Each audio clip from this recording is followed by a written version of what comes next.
Peace to the gods, peace to the gods. Yusef L here. I had to get up back on today, y'all, because I have not been on YouTube, and I apologize for my extended absence from the channel. I apologize to all my listeners. I think you're going to be happy, because I've been off, trying to make this better, trying to make my channel better. Doing a lot of things. I've got a lot of things that I've been implementing. Peace to the gods and goddesses. My name is Yusef L, and this is High Frequency Radio. And today I got some things that I kind of want to discuss with everyone. It's why do we file the UCC1? A lot of questions that you see that I present to you is due to the fact that I have a Facebook group with over 30,000 members in it. And I'm monitoring this group more and more now. And I've had to, I'm keeping it clean out of a whole bunch of, trolls and things like that. But I'm always seeing, it allows me an opportunity to gauge the overall, I do an assessment of the level of knowledge that, the general public has as it relates to these topics. And what I see is a lot of regurgitating information back and forth. People using terms and phrases they don't really know the meaning of. People talking about remedy, how you get remedy. There's only one remedy in this whole space, and that's HGR 192. That's the remedy. That's why we have this space. I don't even understand some of the questions I get like that about the remedy. There's only one remedy. You have the ability to set off your debt. That's the remedy that was provided to you. So today I want to kind of engage you in a little bit of back and forth. I'm going to be asking a lot of questions to the comment section, and I'm going to be looking for you to put your responses in the chat. Okay, so I'm going to have a lot of audience participation today. Very similar, if you were following me on TikTok, I just got through doing this on TikTok, and it garnered for me very interesting responses. So I think I can do the same thing over here with all of you.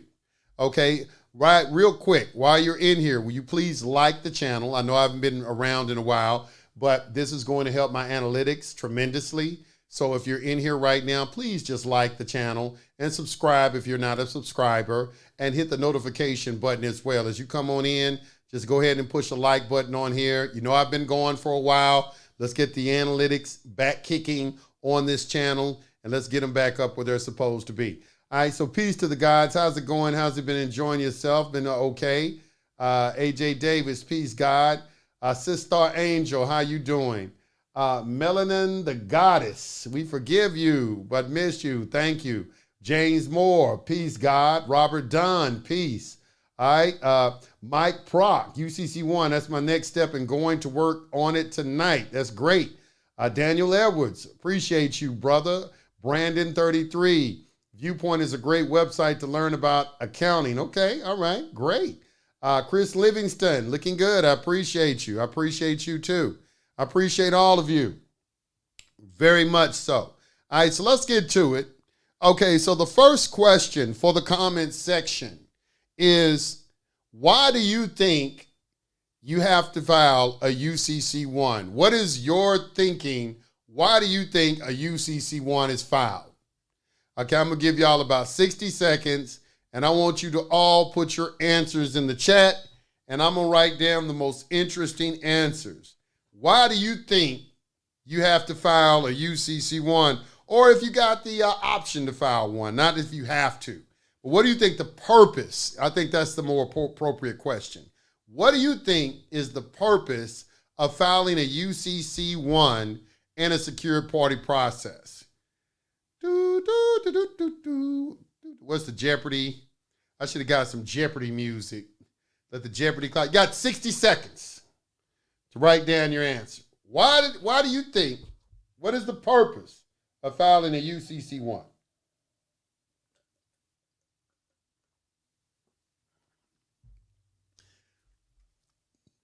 First in line, first in time. I see that all the time. All right, first in line, first in time. Give notice of an interest in property, okay? Give notice of an interest in property. Give notice of an interest in property. Okay, and then we have protect your assets. Give notice of an interest in property. Pen stopped writing. What happened? Another one right here. Give notice of an interest, notice of interest in property. I want y'all to look at all these different answers. All right, first in line, first in time. All right, to alert the public that you have gone private, to create a trust, notice of liens, securing security interest, interest in property, lien, file a lien, separate yourself from public to private, freedom from government, give notice. The purpose of filing a UCC1 is to claim myself before they do, to perfect a claim in property, putting a commercial lien on everything I put that is on everything, to separate the man from his person, to claim the trade name, to give notice. To give notice, a UC1 is to give notice to the public. You file a UCC1 to become first in line to show you have interest in property, transfer property from the straw man to the man, to be able to claim holder in due course status on my promissory notes and other instruments. It's a constructive notice to the public that a secure party has a security interest in property, to settle debt, to secure your properties, which could be fingerprints, DNA, things like that, to show your security interest, have a priority interest, claim the name before they do, claim on property in the private, peace to the gods. Okay, let me stop right there. Now, do you see why I do what I do? As long as I've been doing this, we do not have a consistent, coherent, cogent understanding of what it is that we're doing over here. So today, we're going to rectify that problem. All right, today we're going to rectify that. All right, so I need y'all to have some notebooks. This is class today.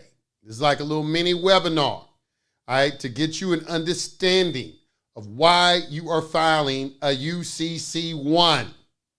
Okay, now, what is a UCC1? A UCC1 is a notice, all right?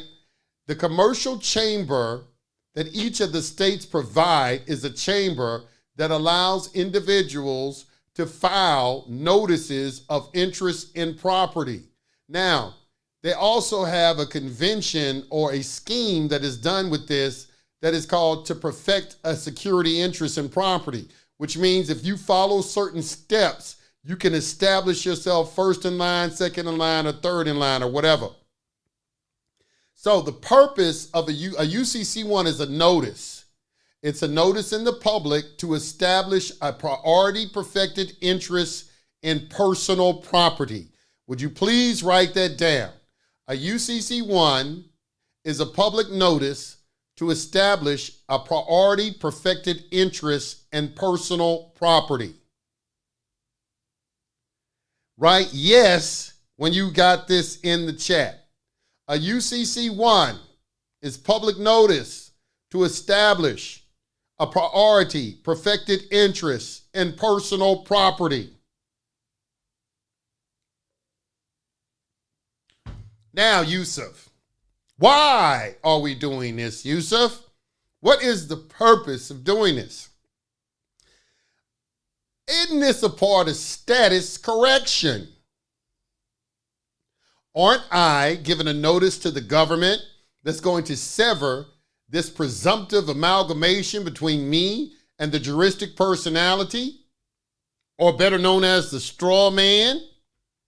Isn't this an asset protection strategy, Yusef, to protect all my personal property from encroachment of public servants who are out looking to steal from me? Isn't that what you hear? Okay, so let's get some clarification today. We're going to get some clarification. Okay, why are we filing a UCC1? So step one, before we engage with this any further, there are a couple of steps that we have to go by, first and foremost. All right. We have to understand why we are doing this.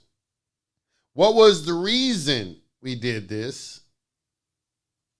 Oops, man, I got this this image in my mind that this guy had a disease where he had all these things in his skin, and that just keeps staying in my mind. I got to get that out of my mind. It's like, I got to get this out of my mind.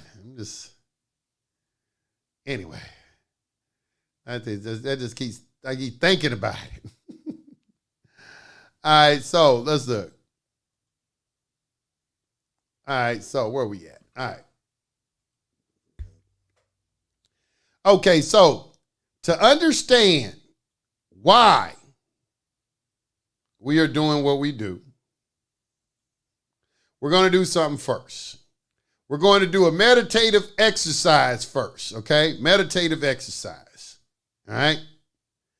Now, let me do it like this. We're going to do a meditative exercise, all right? So let me put this on the screen for you real quick.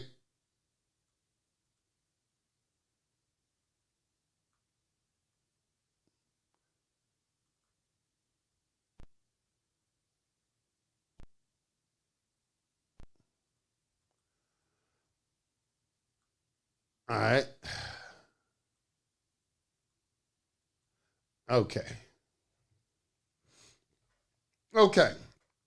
So before we get into why we file a UCC1, all right, we're going to need to understand a couple of things. Okay, so I want you to write this down. One of the things we have to establish is what is the difference between public and private. I want you to write that down. We have to establish what is the difference between a democracy and a republic. Democracy and republic form of government. We have to understand how money is created in the United States, the creation of money. What is money in the United States? That goes first. What is money and how money is created in the United States?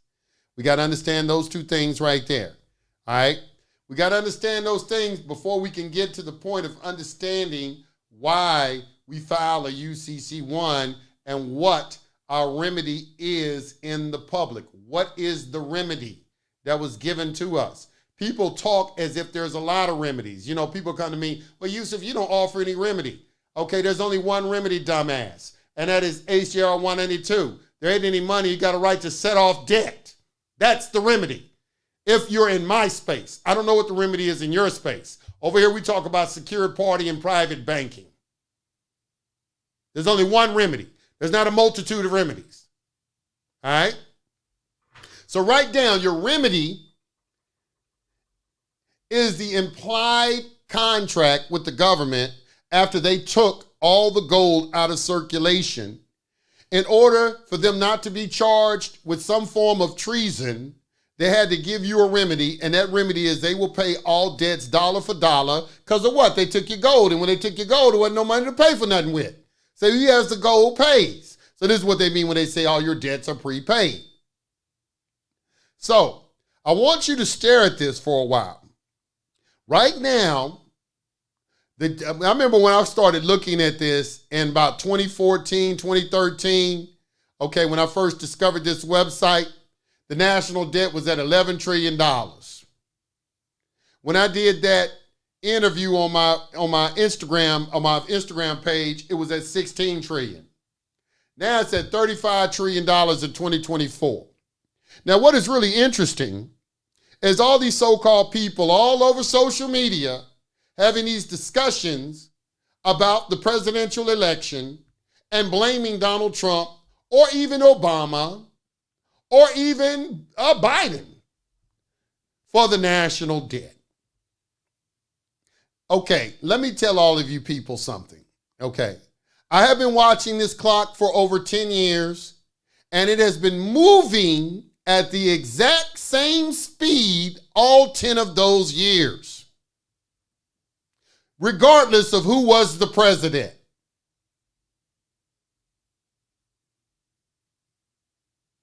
Now, let's look at something else.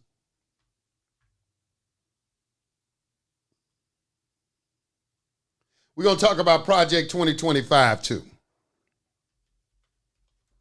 Now, if you look in your cities, all over your cities, there are debt clock notices in every city in the United States of America. It is a constant reminder, even on my Facebook page, the picture I took, that is the thumbnail on this show is me sitting on my car, but behind my car is in Atlanta, Georgia, is a U.S. debt clock. And let me tell you something. When we took those pictures and picked the place, we didn't even know that was there. I get the picture, I'm like, damn, it's a debt clock behind me. But it fit perfectly. I did not try to do that. But you aren't paying attention to these U.S. debt clocks that are placed strategically all over the United States to remind you that you are a debtor.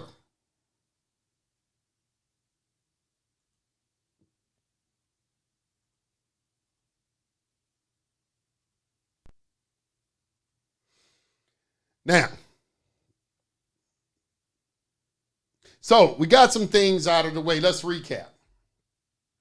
Okay, we understand that we know what a UCC1 is filed for, all right? It's to establish a priority perfected interest in personal property. I stress personal property because the UCC commercial chamber is not for real property. Real property is for the real estate chamber that is on your county level. That's for real estate. The UCC is for personal property, not real property. You have real property and personal property, okay? Now, what real property is it that you are trying to establish a priority perfected interest in? It is only one thing that you are establishing a priority perfected interest in, and that is on your labor. That is it. We're not protecting all these things that you see listed in the collateral description box is a result of your labor. Your labor. All right? We're putting a claim on our labor because the United States government has a presumptive claim on your labor because when you were born, you're at the hospital, they got your mother a birth certificate and a social security card, and that went from vital statistics to the Department of Commerce, to the Department of Treasury, to the DTC on 55 Water Street, to a holding company called Seed Corporation, which means to relinquish, which is the biggest holding company in the world. And you gave them their birth certificate so they could borrow money. Their birth certificate evidences that there is a real live human being capable of doing work. And through an actuary table, they can establish a minimum wage for you, okay? There's a minimum value of every human being that comes into existence. This is why you have a minimum wage. Everybody has some kind of value, okay? And based off of that value and predictors, they can predict how much you will work for the next 40 to 60 years and how much you're going to pay in taxes, and that establishes how much money they can borrow from the Treasury Department. Now, here's the next thing.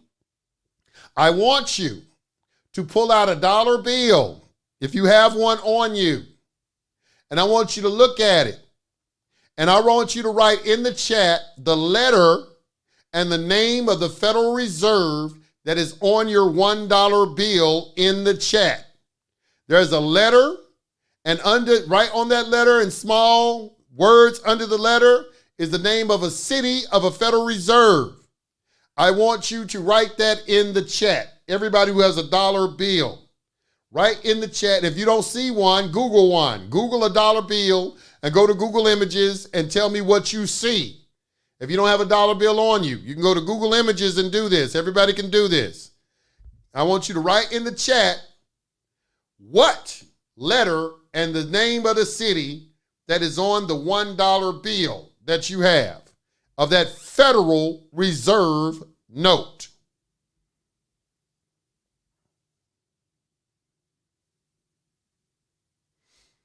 Federal Reserve note. I know somebody's saying you're surrendering your sovereign power by filing a UCC1. That is just asinine if somebody thinks that. That's just asinine. If you think you're surrendering you don't surrender you can't surrender sovereign power. Not like that. All right, so it says greetings. Okay, federal no. Okay, you got K. We got Atlanta, Georgia, F. You don't have three letters on, I guess you got three $1 bills. You got an F, a G, and a B, A and a D. D is Ohio. G is Chicago. K is Dallas, Texas. F is Atlanta. D, G, we got Boston, St. Louis, Washington, D.C. Okay, you get the point. So, if you notice that there is a serial number on that $1 bill. There are 12 Federal Reserve districts, just like the 12 disciples of Jesus Christ. All right, the 12 is a significant number. Okay, so there are 12 Federal Reserve districts, and each of these bills have serial numbers on them. Now, I want you to do the next test. I want you to go in your pocket and pull out your Social Security card, and I want you to turn it over on the back, and I want you to put in the chat the letter that's on the back in red, that's on the back of your Social Security number. I don't need the number, just the letter. What letter is on the back of your Social Security card? Put it in the chat.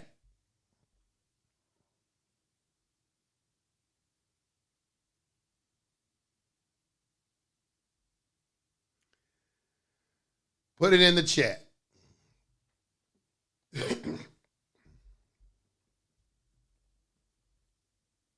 I appreciate all the donations too. I've been looking at the donations, but I appreciate the $9.99 Daniel Edwards and the $4.99 Vision. I appreciate that. Appreciate you, brothers. Thank you so much. Thank you so much. All right, look at your, okay, great. Now, I want you to look very closely at that number on the back of your Social Security card and look how much it resembles the serial numbers that are on your Federal Reserve notes. Now, the reason I'm telling you to do this is I want you to come to a waking up, because the whole thing is why we filed in the UCC1. Okay, your Social Security card, okay, is what ties you to the national debt. There is no other number that ties you to the national debt. Your Social Security number ties you to the national debt. So, if you want to sever that relationship, because the United, let me say that in a more specific. Your Social Security number ties you to the United States debt, not the United States of America. The United States debt is a corporate debt, and that is the debt of Washington, D.C. That debt has nothing to do with you on a state level or anything like that. That is those people in Washington, D.C., what they are doing. That is not your debt. That is not your debt. That is D.C.'s debt. Now, through the process of what they call a novation, I want you to write that word down, a novation. What is a novation, Yusef? Well, I don't know. Well, let's look and see if we can find out what a novation is. Novation.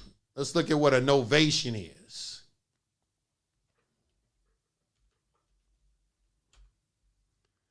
Novation.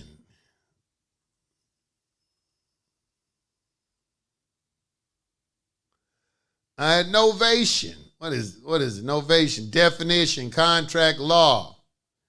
Novation is the replacement of one of the partners in an agreement between two parties with the consent of all three parties involved. To novate is to replace an old obligation with a new one. Okay, so for example, a supplier who wants to relinquish a business customer might find another source for the customer.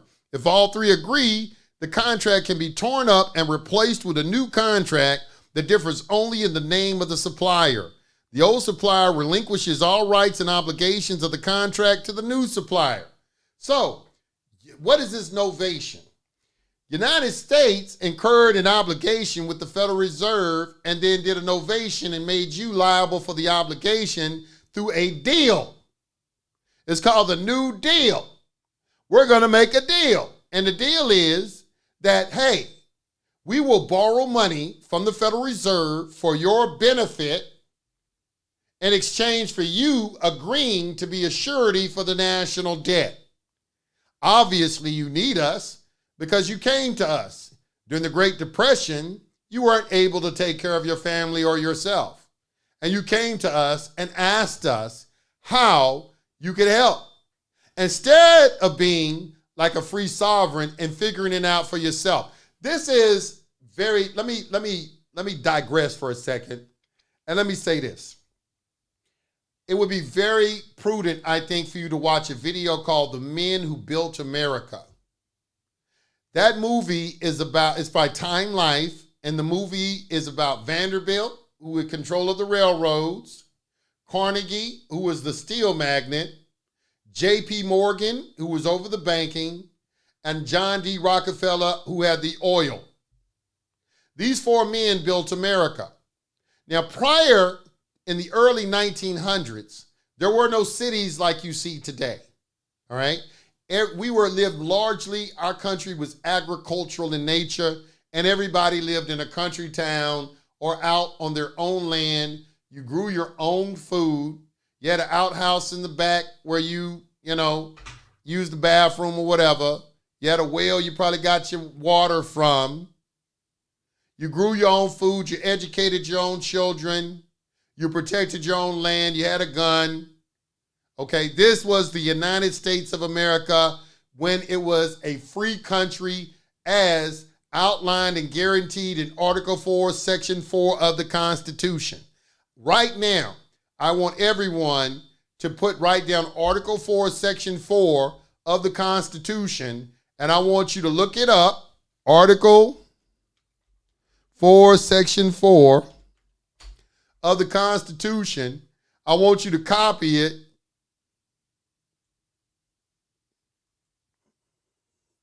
The United States shall guarantee to every state in this union a republican form of government and shall protect each of them against invasion and the application of the legislature, the executive, and the legislature. Okay, so right, a republican form of government. I just want that part right there. Republican form of government. We're going to put this in the chat for you. All right?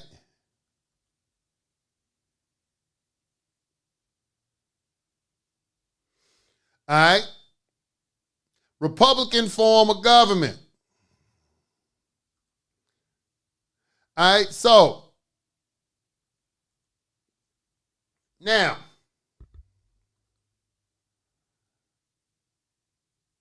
let me go back over here real quick. Now,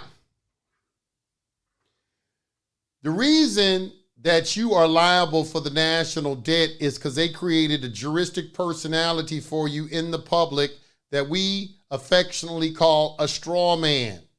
The straw man is represented by an all caps name. If you look on your driver's license, your name is written in all caps.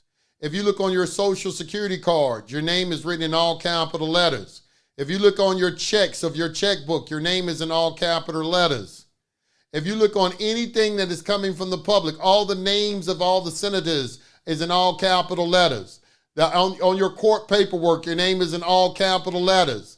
This is so that they can distinguish the public you from the private you. This is called a juristic personality, or what we call a straw man. Okay, now they created this to place the national debt on that through an agreement with you. You've agreed through the New Deal. Franklin Delano Roosevelt made a deal with you. He said, let's make a deal. We will borrow money in your name if you agree to go to work and give us 1/3 of your check and pay it back every 2 weeks.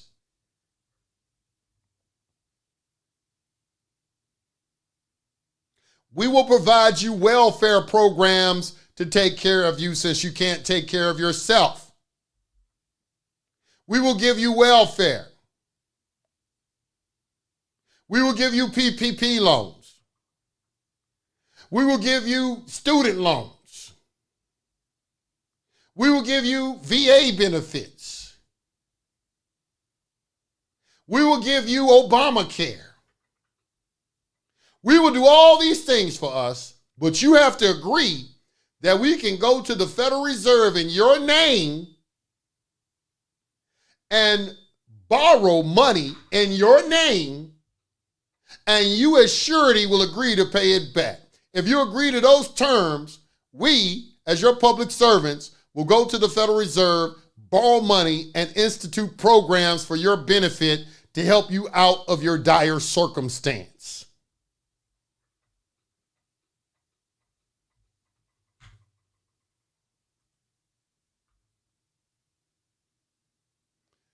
I appreciate the $19.99. I'm a silver platinum member. I have fuel. I'm tired of using my SSN. Ready to go full sovereign. That's right. Hi, Yusef. I'm 25. I've been studying. I'm getting ready to file mines. What is the best advice you can give a young brother like me? Stay tuned. I'll give you some good advice. Just stay tuned. All right. So now let's recap. Why are we filing the UCC 1? To establish a priority perfected interest in personal property. Okay.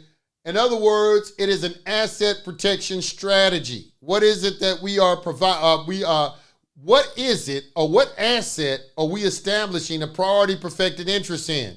It is our labor. Your labor is what is under attack. Your labor. Now, let's look at something real quick. Because we have a lot of people that talk about the common law. The common law. The common law.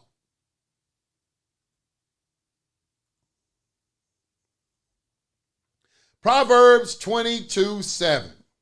The rich rule over the poor, and the borrower is a slave of the lender. So, we can see right here that when you put yourself in the position as a surety for the national debt, you are making yourself a slave to the lender. Let's look at something else. Let's look at Leviticus, or is it Deuteronomy? Let's look at Deuteronomy 25, 45, 44. Let's go to 44.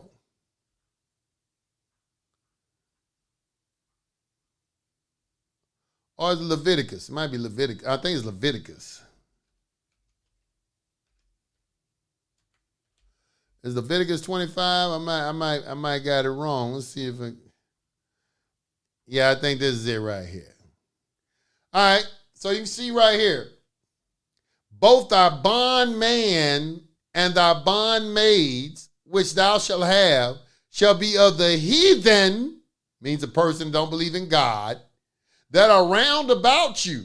Of them you shall buy bondmen and bondmaids.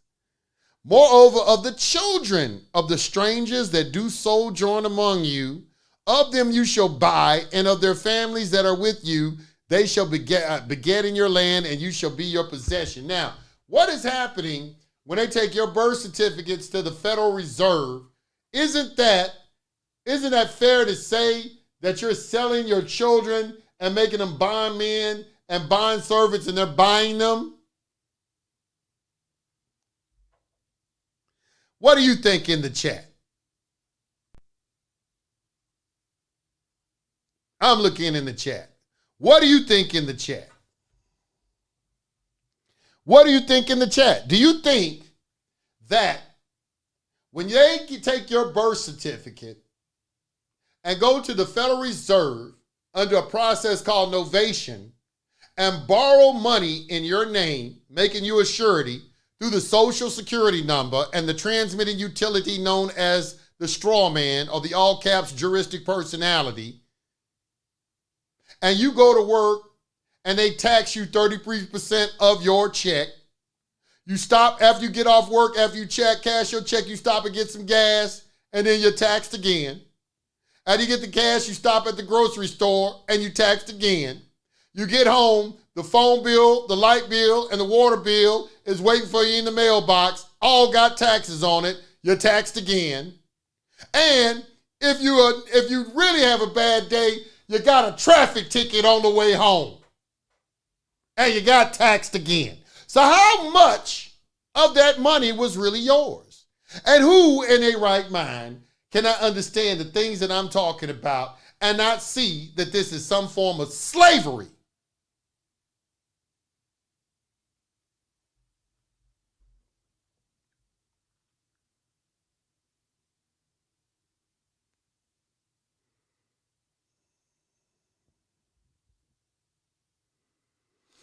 Okay. Why are we filing a UCC1 use? So that is the question. Okay, we're going to talk about that. The reason you filing a UCC1 is because we're playing the commerce game. It is a commerce game. You voluntarily have elected to play the game because you don't have to play the game. I don't want to hear no shit about what they are doing to you and all this victim shit. Take your Marxist, socialist, communist ass over to another channel, because on this channel right here, there are no victims, all right? We are responsible adults, men and women who take responsibility for the decisions that they make. We are gods and goddesses, and we create our own reality and do not follow the dictates of another individual.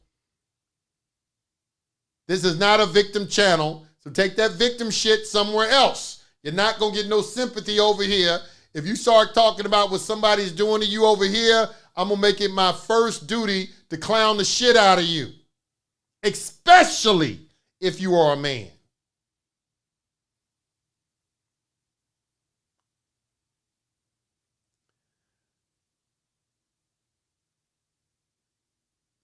Now, somebody said they infinite slave, they stealing. So let's why are we filing the UCC1 Yusef? Okay. The next thing we have to understand, the reason that they're filing the UCC1, we have to understand money creation. How is money created in the United States? Let's look at something. Let's get an authority to explain it to us. Let's get an authority to explain it to us, all right? Because I don't want to be caught making up my own shit like a lot of you do. Y'all just make up some shit and give an explanation, just make it up. We call that moosing. This is what I want you to do. The next time you are in the company of someone who starts making up shit, just tell them, say, excuse me, man, you moosing, man. Stop making up your own shit. Let's make up shit. Where'd you get that from? Who told you that? So, where are we going? Let's go over here.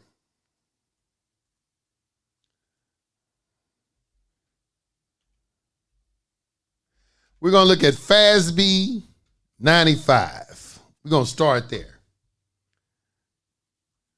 Statement Financial Accounting Standards Board Statement 95.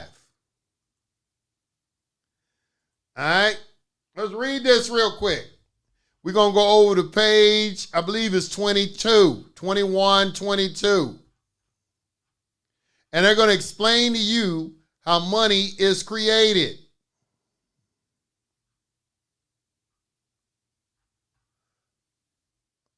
All right, start on 21.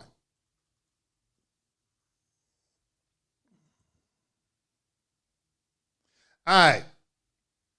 So on page 21 on the Financial Accounting Standards Board, statement number 95, in paragraph 58, we find an explanation of how money. Now this was in response to the exposure draft that they sent out to these financial institutions because they wanted them to give full disclosure to you in regard to certain elements about certain loans that you were engaging in. And the financial institutions didn't want to do that. And it was for reasons. It wasn't for your benefit they wanted to give the full disclosure. It's just needed these securities on Wall Street, more importantly, these mortgage-backed securities and car notes and things like that, they are not as secure as they would have you believe due to the fact that you weren't given full disclosure of everything. So there are certain rights that you have preserved due to that fact, and the only way that they could get you to relinquish those rights was to give you full disclosure. You had to agree to them, and they didn't want to do that because they didn't want you to know certain things. All right?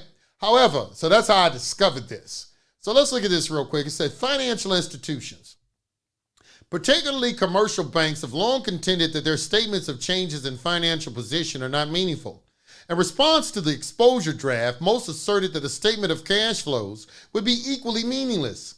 Banks generally have contended that the nature of their business and the resulting nature of their cash flows are significantly different from the cash flows of non-financial enterprises, and that those differences render information about a bank's cash flows virtually meaningless. Banks who responded to the exposure draft generally said that their cash flows are much more complex and interrelated than those of other enterprises, and that a bank's cash flows are much larger in relation to net income and net assets than are cash flows of a non-financial enterprise. They commented that a bank creates money through its lending activities. That, they said, makes cash the product of a bank's earning activities, just as finished goods are the product of a manufacturer's earning activities. So, banks create money by making loans.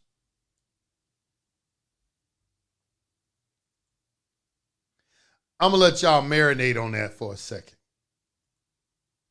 Banks create money by making loans. Now, banks, because in their infinite wisdom, they don't ever lose money, they usually want collateral for those loans or a security interest in property, whether it be real or personal. This is how they never lose money, because if you default on the repayment of an obligation, they will simply seize the collateral and sell it to reestablish their position financially. Does everybody understand what I'm saying so far? Am I losing somebody right now? Because I haven't lost sight of what we're talking about, which is why are we filing a UCC 1? Walk with me.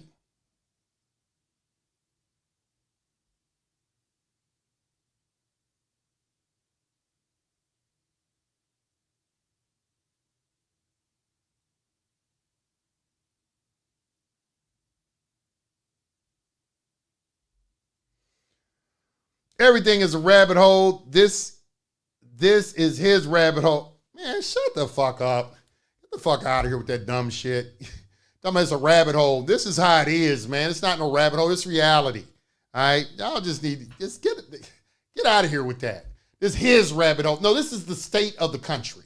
All right? If you don't want to be in a rabbit hole, take your little Jesus picture that you have right there and go ask him for help. Get on your hands and knees and wait on Jesus. All right? And you can go in your rabbit hole. All right? That's what you can do. Over here, we don't do that. We live in the real world and we take action. The helping hand we're looking for is at the end of our arm. And Jesus, since you got this white Jesus picture of yours, you obviously haven't read anything he says. Because in Matthew 5:25, he says, agree with your adversary while you're on the way to court. At least he hand you over to the judge hand you over to the bailiff, and the bailiff casts you into prison. I tell you, you will not come out until you pay the very last farthing. Additionally, he said, they do not think that I've come to destroy the law of the prophets. I come not to destroy, but to confirm. That's Matthew 5:17. Additionally, he tells you in Mark 11:20-26, the law of attraction. I don't know where you religious zealot nut jobs get your information from. But if you come over here talking about that's his rabbit hole, and which I don't know why you're over here in the first place. Why are you here? Why are you over here? I don't understand. Why? Explain why are you over here. I don't understand you. Let's keep going. Why are we filing the UCC 1? So we have to understand how money is created. Money is created through lending, through having an interest in property. Okay, what does, when they make a loan and they want a security interest in property, what does that create? It creates what is called a lien. Now, I want you to write this down. Everything in society revolves around the creation of liens, which represent an interest in property, whether real or personal. And this person right here talking about rabbit hole, man, we talking, this is the commerce game. If you don't want to play the game, sit your ass under a tree and meditate. Go be with the Amish and sit down. You don't have to be in here. This is what the people are telling you. They're telling y'all keep talking about somebody stealing from you, kicking you in the ass. There's the devil runs it and everything. Well, God told you, come out and murder my people so you do not be partakers of her plagues. That's in the book of Revelation, chapter 18, too. Get out.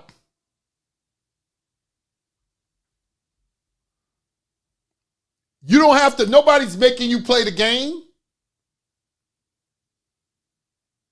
I'm showing these people how to be in the world, but not of it.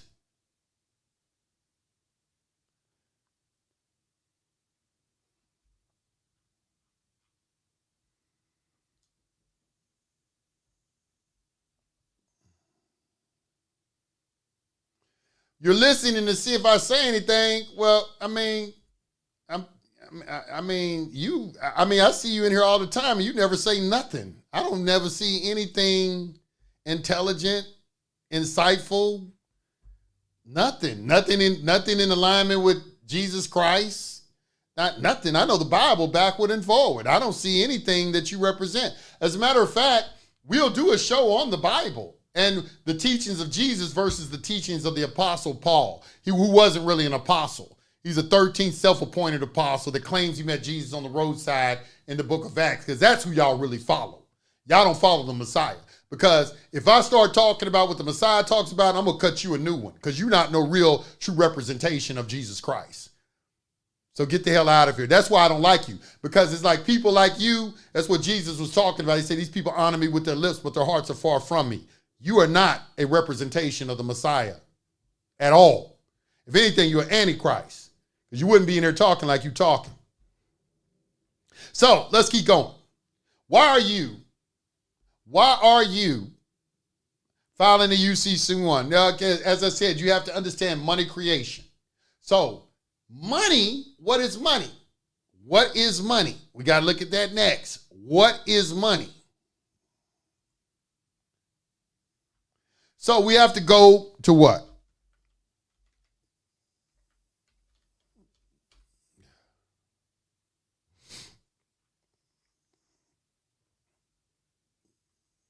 We have to go to the Constitution for the United States of America.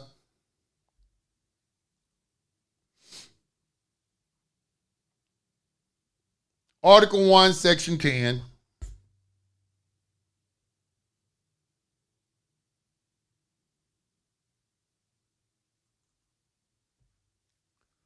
They put this on the screen so y'all can see it.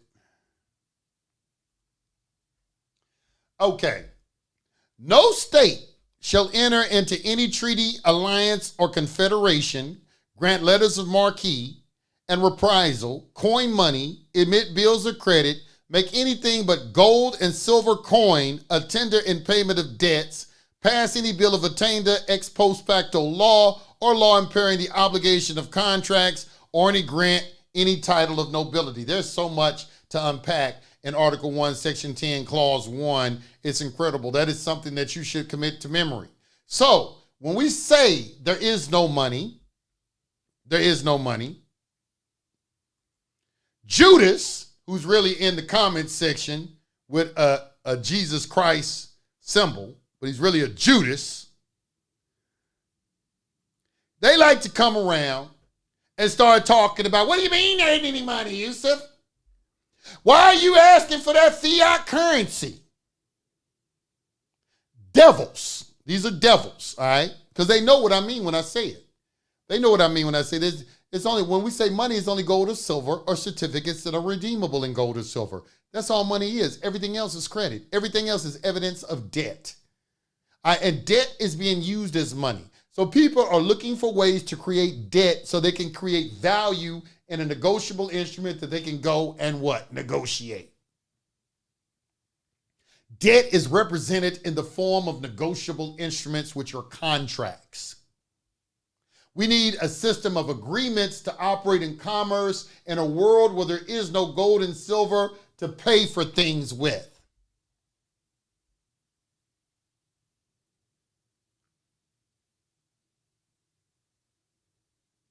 So let's recap. Why are we creating a UCC1? To establish a priority perfected interest in personal property and give public notice of that. That's in accordance with UCC 1-202. Also to establish that we are a holder in due course in negotiable paper. That's in agreement with UCC 1-302 as well as UCC 1-305 and UCC 1-306, which are claims and recoupment and claims to an instrument. These are the reasons we're filing a UCC1, because the UCC stands for Uniform Commercial Code. We're dealing in commerce. I don't understand why Jesus is in the comment section and we're in here talking about Caesar's world when he should be over there with his 12 disciples in their world talking about something else. Why are you over here with Caesar?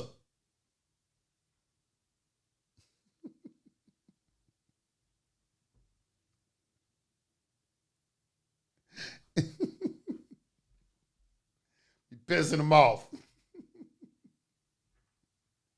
Render unto Caesar what is Caesar, and unto the Lord what is the Lord's.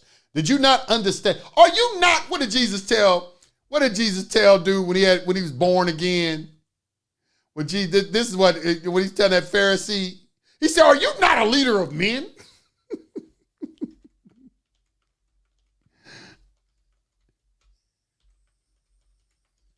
What did he tell him?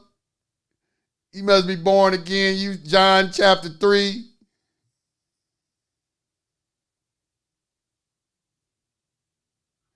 Okay, yeah, let's read this. This is what y'all be getting with these so-called people that claim they like common law. This is them right here.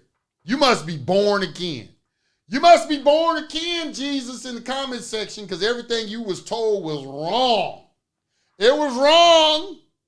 I can tell by the picture you got as your thumbnail you was told the wrong thing. But anyway, it goes.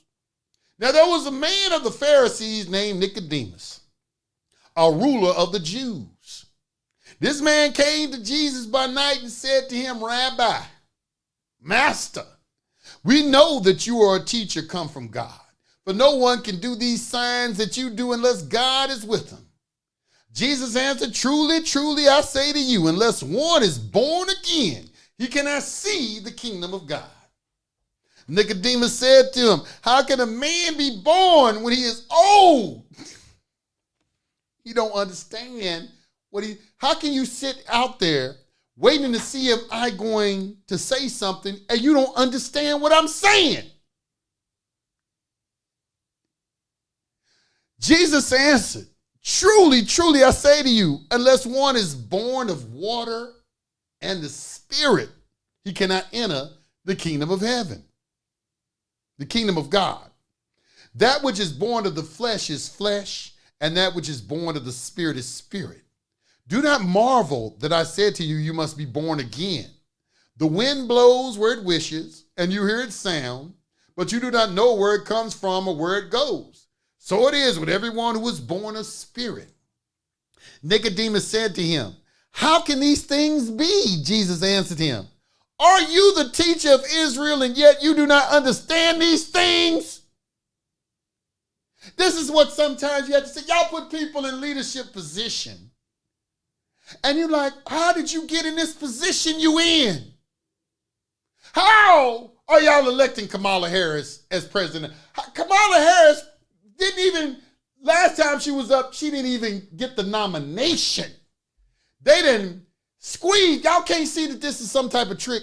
Do you see that the president of Mexico is Jewish, is a Jewish woman?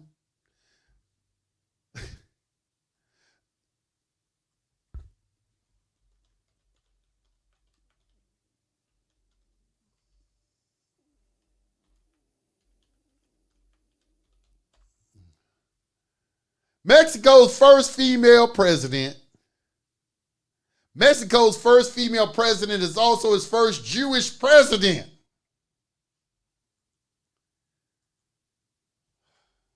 This is what's happening in the United States right now. They did it in Germany. They did it in Ukraine. It's happening all over the world. All y'all leaders are going to be Jews.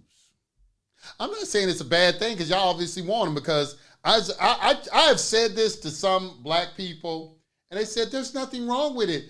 They're more intelligent than we are. They're God-chosen people. This is what some of your, this is what's not being said. This is why what's going on is going on. I want y'all to understand that. Y'all do understand what I'm saying, right? Hold on, let me go to the chat real quick. Let me go to the chat. Look in the chat real quick.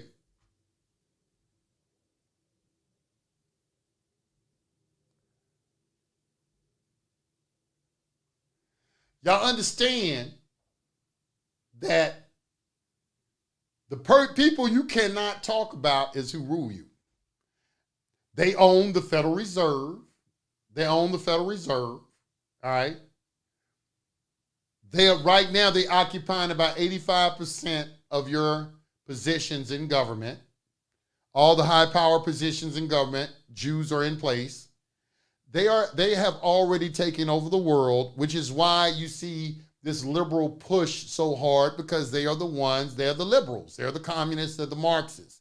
That's who they are. This, you won't hear this nowhere from here. Now, Candace Owens is talking about it now. Candace Owens, look, I think you be watching my show. I was watching your interview with Tristan Tate, and I couldn't believe what the things that you were saying there.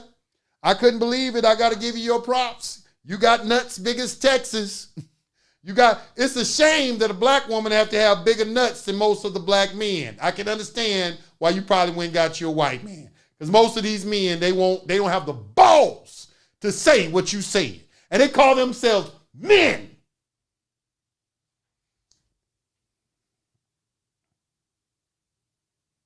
Scared. Pussies.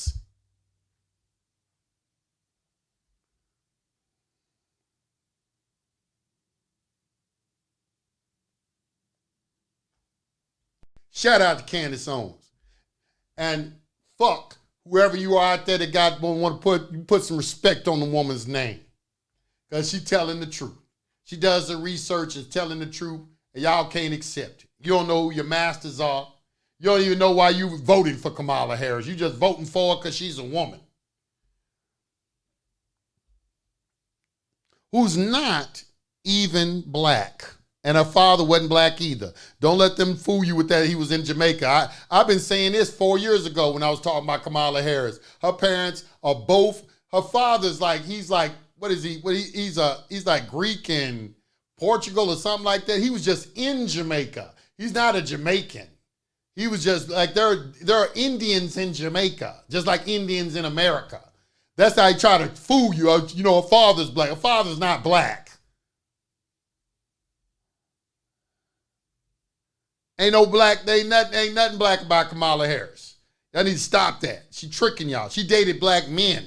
And as soon as she got into a position of power, she kicked their ass to the curb.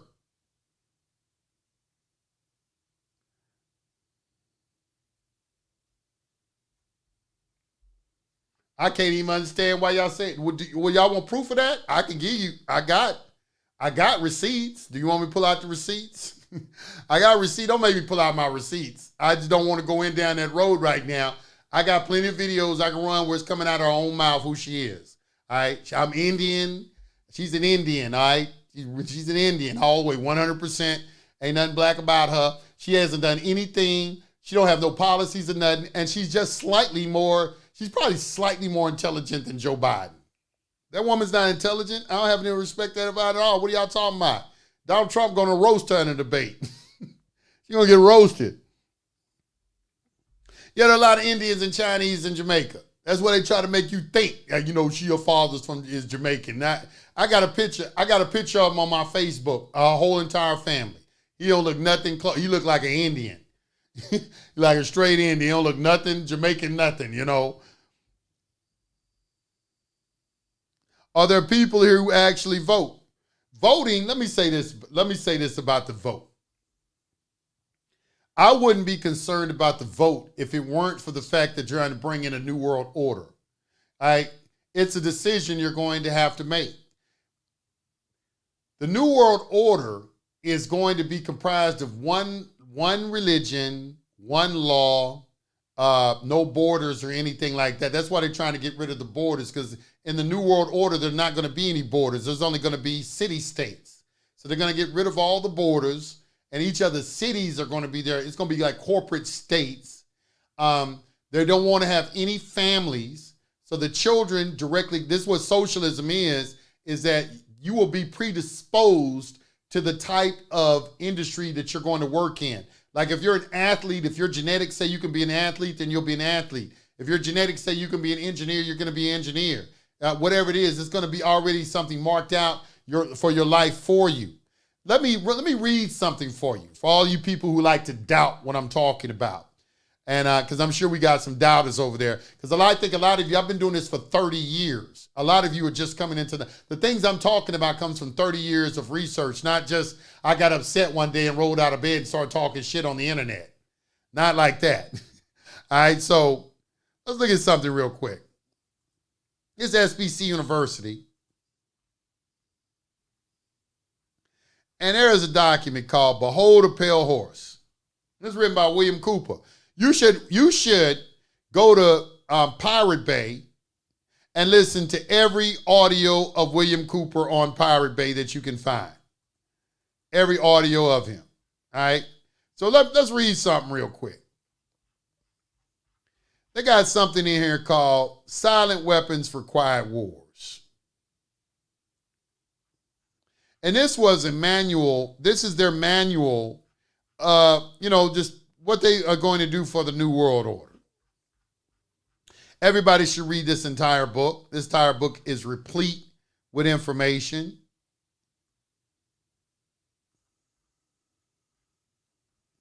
Goodbye, USA. Hello, New World Order.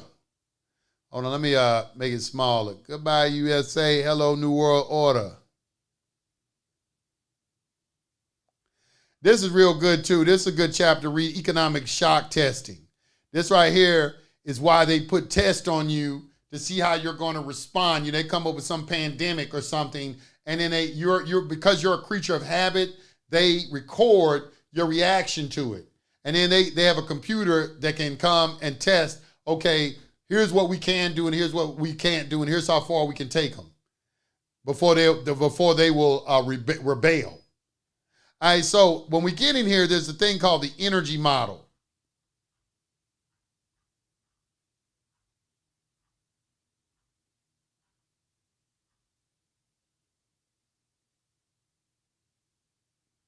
So right here, this is it right here. I'm not going to read the whole thing. I'm going to just read some more of the salient points that are in here and things that I think are the most important. It says, consequently, in the interest of future world order, peace, and tranquility, it was decided to privately wage a quiet war against the American public with an ultimate objective of permanently shifting the natural and social energy, the wealth, of the undisciplined and irresponsible many into the hands of the self-disciplined, responsible, and worthy few. You are undisciplined and irresponsible when you take welfare from the government. In order to implement this objective, it was necessary to create, secure, and apply new weapons which, as it turned out, were a class of weapons so subtle and sophisticated in their principle of operation and public appearance as to earn for themselves the name silent weapons. In conclusion, the objective of economic research as conducted by the magnates of capital, banking, and of the industries of commodities, goods and services, is the establishment of an economy which is totally predictable and manipulative. In order to achieve a totally predictable economy, the low-class elements of the society must be brought under total control, namely, must be housebroken, trained, and assigned a yoke and long-term social duties from a very early age before they have an opportunity to question the propriety of the matter. In order to achieve such conformity, the lower-class family unit must be disintegrated. Do you not see that right now? Do you not see everything that they're saying not happening? They'll tell you this is a conspiracy theory, and then your ignorant ass will read it and look right into the world and see everything that's being discussed happening in the world and say they must be right. It's a conspiracy theory. The family unit must be disintegrated by a process of increasing preoccupation of the parents and the establishment of government operated daycare centers for the occupationally orphaned children. That's all you women out there that want to chase degrees. They done made you get in your mind that having a career is more important than having a family and being a mother and being a wife. It's ridiculous. You think a career is important? Working for these people? You are insane. You're insane. It didn't take me nothing but one time. One thing that the creator of the Boundless Universe did for me that I appreciate is he gave me a very good job at an early age working in corporate America. At 19 years old, I was making some money in corporate America. And it only took me 2 years to come to the conclusion, these motherfuckers go 4 years to college to come out and do this shit. It's like working at a warehouse. You just got a suit and tie on. Last time I worked in corporate America, never went back.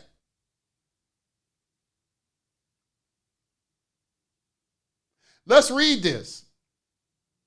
So they call them occupationally orphaned children. That's when both parents have to go to work and you have to put your children in daycare centers. My children have never seen the inside of a daycare center.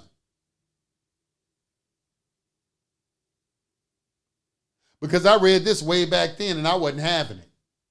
I read this in 91 when it first came out. I'm like, nah, I ain't putting my children in daycare. If I got to go out there and hustle, bust my ass, rob banks, or do whatever I have to do, I'm going to make sure I had a live-in nanny. Live-in.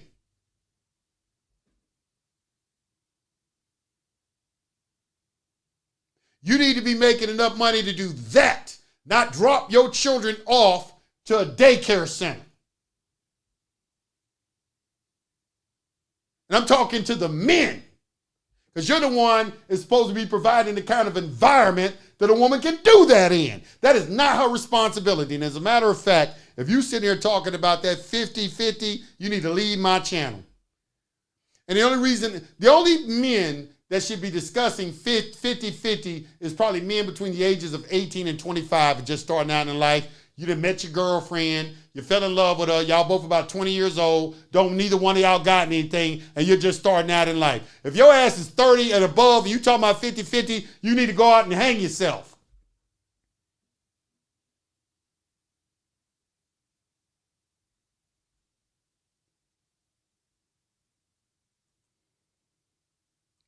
Let's finish reading this. The quality of education given to the lower class must be of the poorest sort, so that the mote of ignorance isolating the inferior class from the superior class is and remains incomprehensible to the inferior class.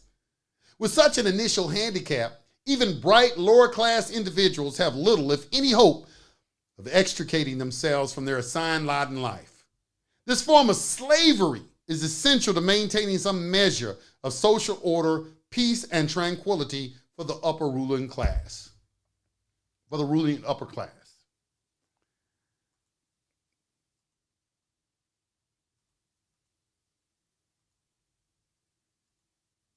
Who don't understand what I just read?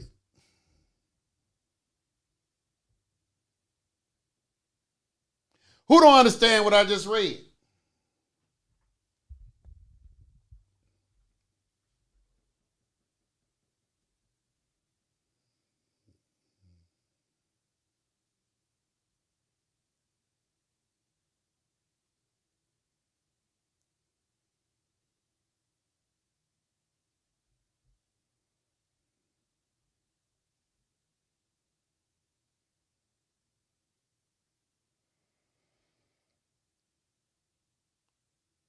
Okay, I strongly disagree. You have no discernment, say in that. All that stuff Steving doing ain't needed. I got free on my own after 100 Kings. I don't pay bills and get. Now, do you expect somebody to believe that shit and you can't even form a proper sentence? You think somebody's gonna take you serious and you don't even have a good command of the English language? You don't, are you serious? Let me tell you something, bro. You can tell a lot about an individual, how they read and how they write. You're saying that you got some remedy for yourself and you can't even string together a coherent sentence in the chat, and you're going to say you strongly disagree with me? I got to put him on blast, y'all. I got to put them on blast. Why are we filing the UCC1? Everything I'm talking about is why you filing the UCC1.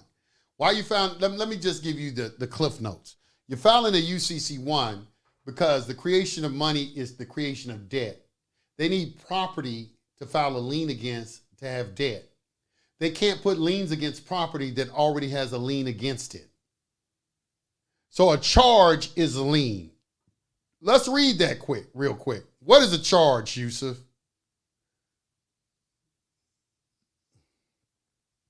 What is a charge, Yusef? Gonna go back to SBC University. Let's go to the dashboard real quick. All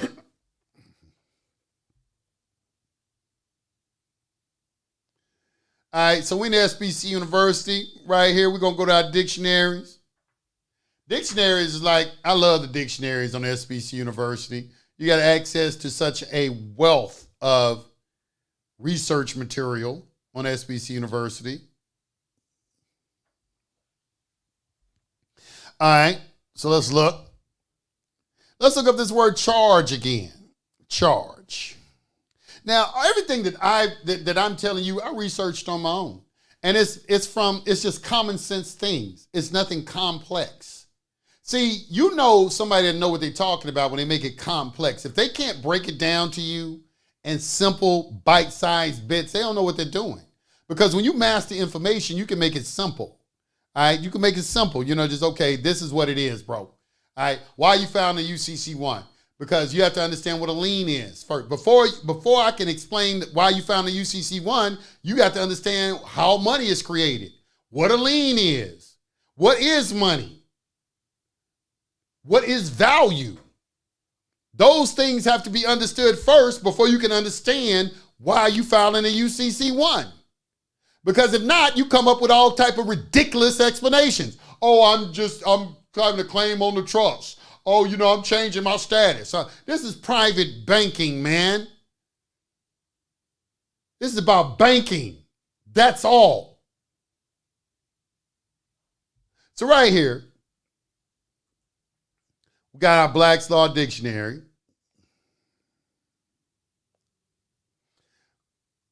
My computer started moving slow all of a sudden. I don't know, the internet must slow down. Looking at his 8th edition. And we want to look up the word charge.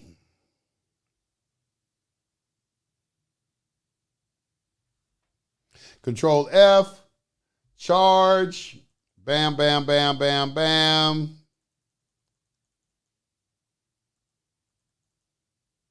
Charge. All right, let's read this very carefully.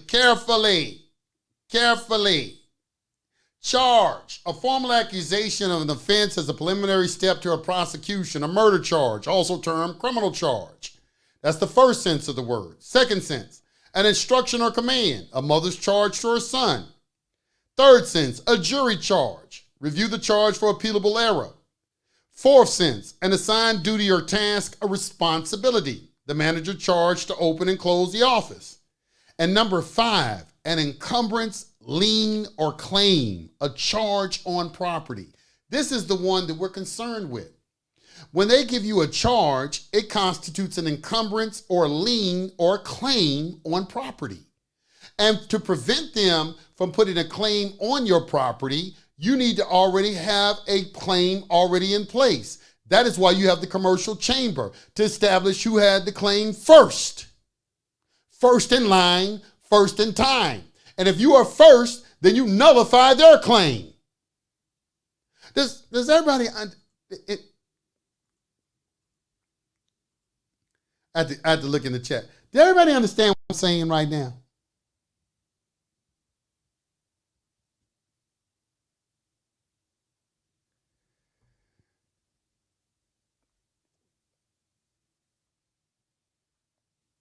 Yusef, you're the greatest teacher in this generation. You're very learned in scripture. I salute you, King. Hey, you might not have been talking to me. You still need to make sure that when you write something in the public, okay, if you want to be respected, you make sure you write that, I'm going to give you some advice. since you weren't talking to me. You open up a Word on your computer and you write it in that, and you let Word pull out all the grammatical errors, then you copy and paste it in the chat. But you just don't write things in the chat and people are looking at that. People are judging you from that. People are judging you. Like, man, what is he saying?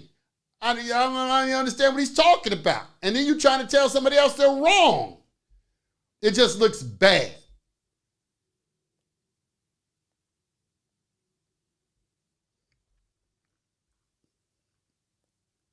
Okay. What if you're second behind something? Okay, somebody asked the question, what if you're second behind something? Very simple, all right? I'm going to use mortgages as an example. You have a first mortgage and a second mortgage. I know this because I used to do this in real estate investment when we used to do short sales. When you're doing short sales. Now, what is a short sale? A short sale, the best short sales to conduct are when somebody has a first and second mortgage on a home. All right? So if somebody's going into foreclosure and their mortgage is upside down, meaning they owe more on the loan than what the property is worth. They owe more on, and it's about to go into foreclosure. So when I go to this individual, he said, I have a first and second mortgage. He has a first with Bank of America and a second with Chase, meaning that Bank of America is first in line, first in time. They put a lien on the property first, and then maybe some years later, they got a home equity line of credit or something like that from Chase and got a second mortgage on it or something like that. All right, now, the priority perfected interest is Bank of America. When the property forecloses and Bank of America sells it, if you owe Bank of America, let's say that Bank of America is owed $100,000 and the house is only worth $90,000. Bank of America is going to sell the house for $90,000. They're going to take all $90,000 of it, and Chase is not going to get nothing. Let's say that Bank of America is owed $100,000 and Chase is owed $30,000, but the property is only worth $90,000 and they're foreclosing. After they foreclose, Bank of America is going to get $90,000 and Chase ain't going to get nothing. That's why nobody wants to be a junior lien holder. That is why before you get a mortgage, all banks do a title search on the property to ensure there isn't anyone else already on the title that has a lien against the property. That's the purpose of title searches. That's also why on the UCC 11, on the personal property side, you do a UCC 11 first, because you have to establish that no one already has a claim against your property before you put it in.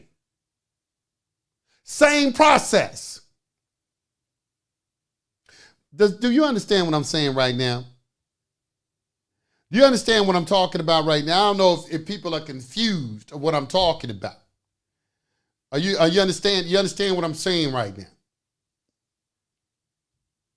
How many real estate people we got in the audience? How many people understand what I just said and you were in real estate, maybe you were investing, you did a short sale, you go to the motivated seller who's about to go into foreclosure, who got a first and second on their property, and then you do a comparative market analysis, a comp on the property, find out how much it's worth. You go to risk management of the mortgage company. You try to make a deal with them, have a broker come out and do a broker price opinion on the property, and then negotiate and see will they take a reduction in what is owed on the property so you can buy it at a reduced rate.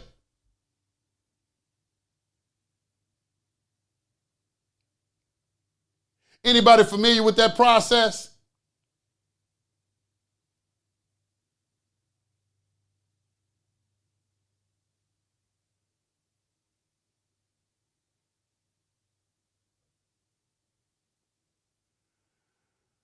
I offered a contract to someone over 30 years ago, but they had 7 liens on their property. I gave them the finger. Hey, don't get mad at me and leave. People get mad at me and leave. I'm sorry.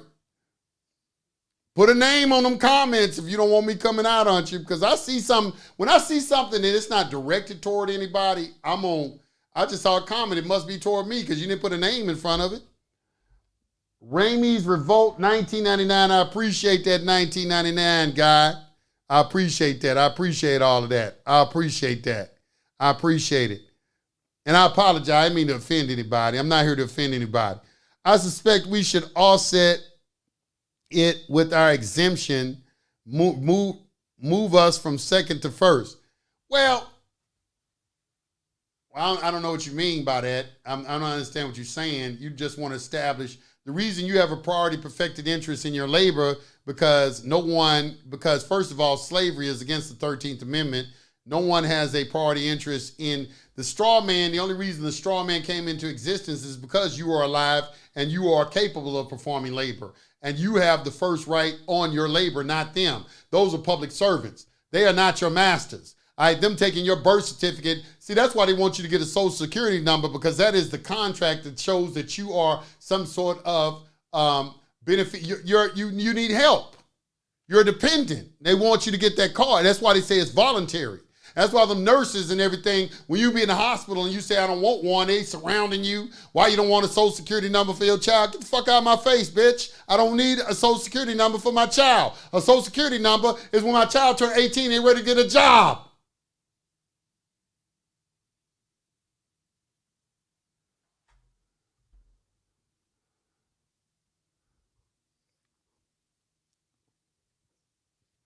You don't get a priority interest in the purchase of a house unless you buy it cash. That's how you get a priority perfected interest in your, if you got priority, the UCC commercial chamber is dealing with liens. Liens. We're talking about liens. That's why you're filing the UCC 1. It's an asset protection strategy to prevent people from putting, like for instance, when you get a charge in court, the reason that you file a UCC 1 in the court is to give notice to the court that this charge that they're attempting to place against your estate already has a charge or a lien against it that supersedes theirs. That's why you're filing it. And that's why they don't want you filing one. That's why they'll say, oh, you're a tax protester. I'm not a tax protester. There is no law that says a man cannot arrange his affairs in such a way he won't incur a tax.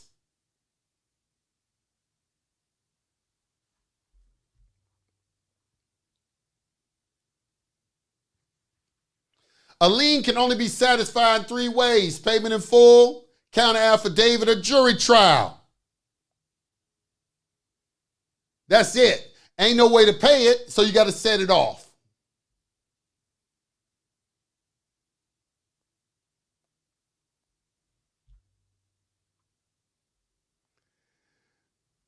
Bob Books, schools of real estate have knowledge, however, not on your level. I was 21, old at the time. I really like your information. You're always on point, Yusef. Thanks. You're welcome. What if they didn't start the UCC after you got a ticket? Well, you can't come after the fact. See, the thing about that's when, if you did let's say you got the traffic ticket, you can't come and say you can't use my property after the fact. All right. That's when you could come probably with, that's when I come out. I don't challenge them anyway. I just say, hey, look, I got a promissory note. I want to satisfy this obligation. We don't take cash, check, and credit cards, sir. I'm sorry, but am I to understand the honorable judge is willfully violating public policy by stating to me on the record in this court that I have to pay this debt in a particular form of species of currency? Isn't that against public policy, sir? You're not arguing you always stay away from arguments.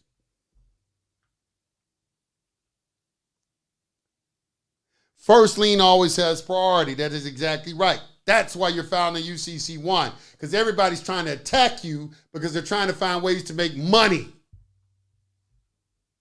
It's purely commercial. And with that, that's all I got for y'all today. Yes, I'm back with a vengeance. I ain't going to stay on too long, but I just wanted to come in and just hit y'all with this message and give y'all something to think about so you can understand why you're filing UCC 1s, because there seems to be a lot of confusion, surrounding that. It's the Uniform Commercial Code. We're talking about Article 9 of the UCC.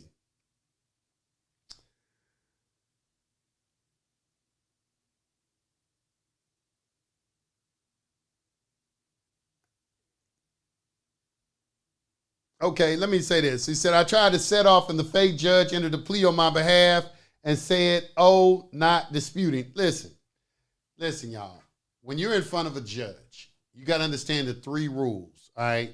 You may have to tell a judge to do something 3 times. Okay, they are going to try to battle with you on this. All right, one of the number one things they try to do is enter pleas for you and try to set a jury trial for you. You have to be on record and make it clear that you're not disputing any facts. Okay, when I come in, you say, I'm the holder in due course. Here's the third party. When I'm saying I'm the holder in due course, what I'm saying is I have a priority perfected interest in the property that you're seeking to attach. Okay, I'm the holder in due course. Here's the third party intervener. That property is not me. I have an interest in the property. That's Rule 24 of the Federal Rules of Civil Procedure. All right, you got third party intervener. Okay, I have an interest in property that is right now that's being jeopardized because you're seeking to attach it. So I'm the holder in due course. Here's a third party intervener making a special appearance, not a general appearance, as an authorized representative for the defendant. I accept for value and return for value all the charging instruments in this matter. That could be your indictment, accusation, information, traffic tickets, or whatever. Those are charging instruments. I accept for value, return for value, all the charging instruments in this matter, and make my exemption as principal available for discharge of all obligations and charges connected with this case. I do not dispute any of the facts contained in the charging instrument. Please use my exemption for offset and adjustment of the public charges against the defendant and release the order of the court to me immediately. What you're telling them is like, look, I'm not arguing any facts. I understand the nature of these proceedings is civil in nature. This is a debt collection. There is no money. You owe an obligation to me because I'm a real living soul. You took the gold out of circulation and made it where we couldn't pay any debts anyway. Okay, you gave us a remedy. That's House Joint Resolution 192 of June 5th, 1933, Public Law 73-10, that's codified in Title 31, 5118, which is the rescission of the gold clause. All right, what are you talking about? Now, we got to get into a discussion where I need to ask you some questions. The first question I'm going to ask you, is this civil or criminal? Is it criminal? Thank you. Let the record show that the action being brought against the defendant is a criminal action. Now, sir, I have another question for you. The Constitution for the United States of America only grants this court 2 criminal jurisdictions. One is under the common law, and the other constitutes a condition of contract under criminal aspects of a colorable admiralty jurisdiction. Now, sir, for the record, would you please tell myself and this court under which 2 of these jurisdictions you're trying this criminal action? And if they say something like, I'm not here to give you legal advice, you say, sir, I'm not seeking legal advice. What I'm seeking is trying to determine your legal intent. Now, the Constitution, quite frankly, under the 6th Amendment, protects my right to know the nature and cause of this action, and it makes it incumbent upon you to reveal that information to me. Now, sir, would you please do your duty under the Constitution and tell me under what jurisdiction this court is trying this criminal action? And if they still refuse, you say, let the record show that I've demanded of this court, because it's always demand when you're talking about the Constitution. It's not a request. Let the record reflect that I've demanded of this court, under the authority of the 6th Amendment for the Constitution of the United States of America, for them to reveal the nature and cause of this action, and they have failed in their duty to provide me that information, and that they seek to prosecute me and under a secret jurisdiction that's known only to the judge and the prosecutor. Put it on record. You don't give a fuck what they do after that because you're going straight to appeal. And they know it.